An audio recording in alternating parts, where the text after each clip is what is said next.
Farah ma'am ने ऐसे पूछा भी था कि आप कुछ तो एक रील बहुत वायरल हुई है यार, कुछ ऐसे कि फराह मैम पूछ रही है कि आप एक बार अपने विजिटर्स की शक्ल देख लो।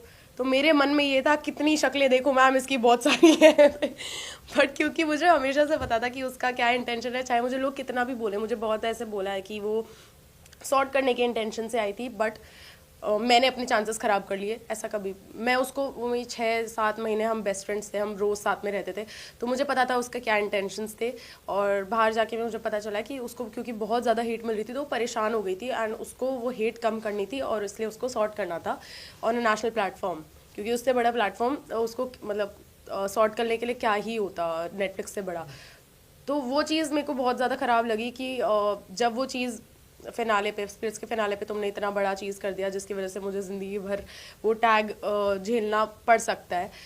उसके बाद तुम्हारे पास 1-2 महीने थे, तुम तब कभी भी नहीं आए मेरे से सॉर्ट करने। अब वापस से मुझे एक शो मिला है जिसपे तुम्हें एक चांस है अच्छा दिखने का, तुम वहाँ पे आकर सॉर्ट कर रहे हो, तो ऑब्वियसली तुम्हारे इंटेंशन अच्छे नहीं है, तुम खुद के बेनिफिट के लिए कर रहे हो।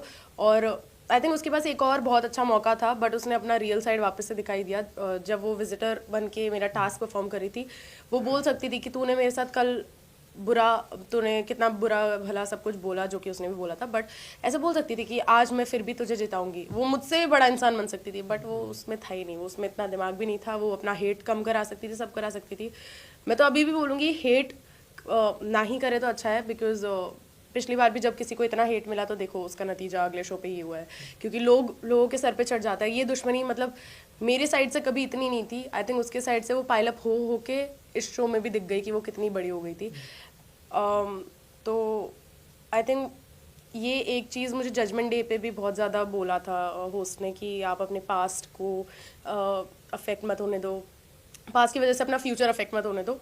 बट वो पास्ट शो में आया है तो ऑब्वियसली वो मेरा फ्यूचर अफेक्ट करेगा, मेरा प्रेजेंट अफेक्ट करेगा। वो चीज़ मुझे थोड़ी कम समझ आई थी, बट मेरा यही था कि मुझे मेरी खुददारी बहुत बड़ी है भाई, मेरा सेल्फ रिस्पेक्ट है मुझ में इतनी कि अगर तुमने मेरा पूरे दुनिया के सामने मैं स्लट शेम हो रही हूँ तुम्हारी वजह से, जो तुमने इतना बड़ा फेक नैरेटिव बनाया जस्ट बिकॉज कुछ दोस्त तुमसे बात नहीं कर रहे हैं और वो मुझसे बात कर रहे हैं, हमारी ये लड़ाई हो गई थी थोड़ी सी, और वो इनसिक्योर बहुत हो गई थी हम दोस्तों में ही, तो उसकी वजह से उसने ये स्टेप उठाया था कि मेरी फ़ोटो दे दी। और आई थिंक मैं शो में गई थी तब मेरी पीछे से वीडियो भी निकाल दी उन्होंने।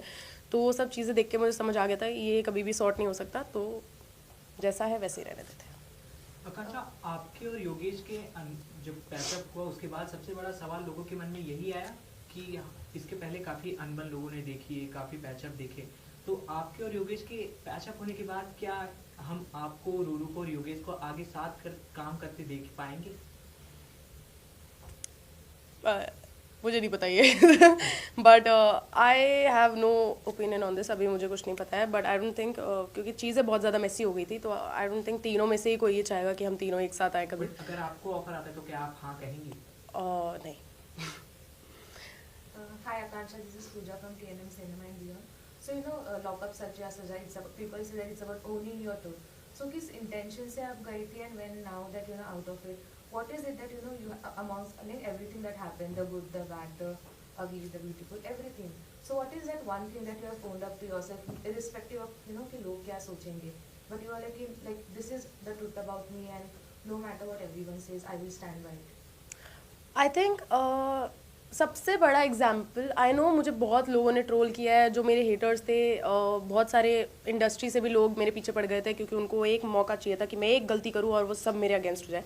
तो वो एक था पानी डालने वाली चीज़, और जेन्युइनली जब मैंने वो पानी डाला ना, मेरे को बाद में रियलाइज़ हो गया कि अन्न पे पानी डालना गलत बात है, वो मैंने गलती करी। माधुरी जी के बेड पे पानी डालना वो गलत चीज़ थी, बट जेन्युइनली दिल से अभी तक मैंने श्रेया को इसलिए सॉरी नहीं बोला था, क्योंकि उसने जिस लेवल की चीज़ें मेरे साथ करी, आधी चीज़ें तो एयर भी नहीं हुई हैं। मैं इतना, उसने मुझे मारा, वो मतलब जो भी गलती से था, पर वो एग्रेशन गलती नहीं थी, मैं तो नहीं मानती अभी भी, चाहे कोई कितना ही बोल दे। मैं आगे सामने गई हूँ, उसने वो झटकाया, वो तो एग्रेशन था, वो तो उसके हाथ में ही था, वो एग्रेशन दिखाना भी, चाहे इंटेंशन उसका मारना ना हो, बट एग्रेशन उसका इंटेंशन था।